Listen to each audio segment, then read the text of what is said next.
keeping up the tradition of Chainsaw Man in general, the chapter was far beyond what I would have possibly predicted. I didn't think we'd be getting like the speed of events right now and the severity of events happening as they are. I absolutely did. I didn't see this coming.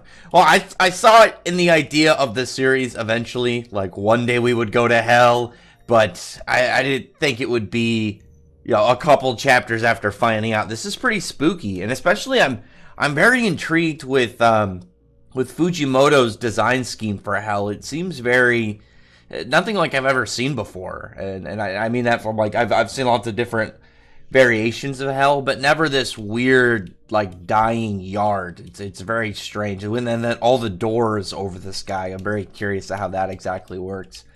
And it just makes me like I'd see it and then I think of that the factory from Monsters Inc., but I also think of just the weird sound that must constantly be going like above them as these rattling doors, like always. But it probably sounds really spooky just being around it. But the chapter like really starts out. We have Tolka. He has succeeded in taking down Denji. Beam is unconscious, and now his master comes out and is like talking to him. It's such a weird exchange because it's like, okay, you complete the job, now you're a fully fledged devil hunter, so you're good now, and let's see where things go from here. And Tolka's just like, are we gonna move the body? Where are we taking this guy? And she's like, oh, there's no need. Everything that I needed to happen has happened. You're part of the group now, and then like explains the four things that she needed in order to turn a person into a doll: adoration, worship, pity, and guilt. And then just like touches Tolka on the shoulder and he just becomes like a lifeless dude with the same kind of gaze as Santa Claus, which makes me think that Santa Claus has actually been controlled by her this whole time. I can't tell if he was like in some weird kind of group up or what exactly his plan is, but I feel like she was controlling him, and he was actually just a puppet of hers. And then you have Kyanshi just like throws Yoshida outside of a window, and he just barely survives by having the octopus devil grab onto him and hold him up before he like splatters on the pavement. I'm glad about this because I liked his character. I like what he's shown so far, and I'm really hoping he wouldn't die so soon. But after that point, you just have Santa Claus, who, after being like, you had like a moment with Tolka's master, just like, all right, bye, old man, and he stabs himself in the chest, and he actually has the weird bladed hand that all the other dolls has. So it makes me think that the doll devil wasn't really him. It was he was like the main doll in this woman's whole scheme, and now like sacrifices the three of the children and himself to summon the Hell Devil. So I'm guessing that guy is gonna end up being either the bridgeway between Earth and Hell, or it's like the big deal super devil. I don't know. I think it'd be cooler if it's like, yeah, you are a devil made up of hell, so it's really just like a transport that you can have people switch into it, and that's like its whole role. Big sacrifice, and then it's like you kind of can win instantly because you're gonna teleport whoever you're fighting into hell. So he ends up having everybody inside of that building go there, and you just have this large spooky landscape of this, like I said, it's like a weird field. Like there's like massive ants from the looks of it. There's like these large like dandelions, and it just looks like you're shrunk into a some dude's yard, like some dude's neglected yard. It's really spooky. Like I said, it has this really weird kind of aura to it, because when I see this image, all I can really hear in my head is just like if it was just a silent landscape, but then like I said, those kind of chattering doors. It's definitely a unique like take to hell, at least that I've ever seen.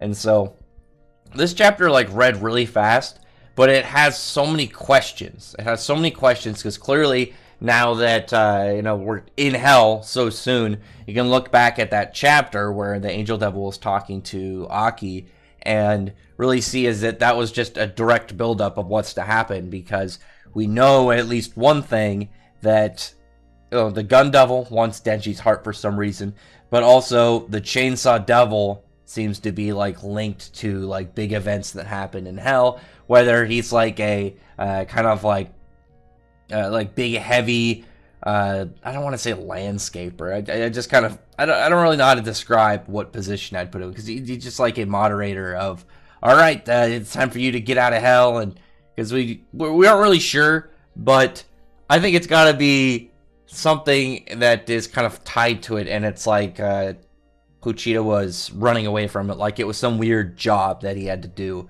Because one thing we do know is that all the devils, like seemingly before they left hell and then came back into Earth, that they heard like the sound of the chainsaw that well, like it's both Pochita and Denji are really associated with. So we're probably going to get a lot of deep lore stuff within the next couple chapters. I can really see just like a lot of weird ends. Maybe we'll get a name for whatever the hybrids that that Denji is, and Reze and the Katana. Find out more about those, or we can kind of like get any secrets around the series that might just expand the world. It'll be weird because we'll probably get some answers to previous questions. We get so many more questions spawned up from it. But other than that, there wasn't a whole lot of.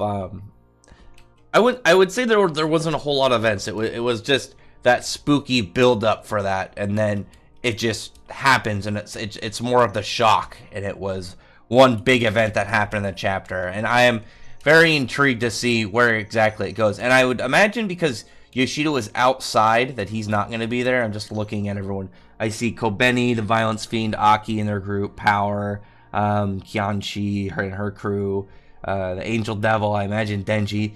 So yeah, this is going to be probably a super trippy next couple chapters. So we'll see more into hell. We'll probably see way more devils just kind of free roaming, and maybe like devils over there that they haven't really seen. Like, just imagine the Bat Devil way bigger, but some other kind of monster, and it's just like free roaming. Kind of like it's like, oh yeah, the ones that we've all encountered are like low level compared to what exists like in hell. Just doesn't come over as often. But other than that, comment below. Tell me your thoughts are about this chapter, and what do you want to come up. Like I said, I really like the ominous feeling that I just get naturally when I look at the spooky doors and like big empty light landscape. It's very creepy, very spooky. And yeah, other than that, I'd really appreciate it if you thumbs up the video, friend the like button, subscribe button, and check out my other videos. But other than that, I appreciate everyone who's already subscribed, and thank you all for listening. Bye.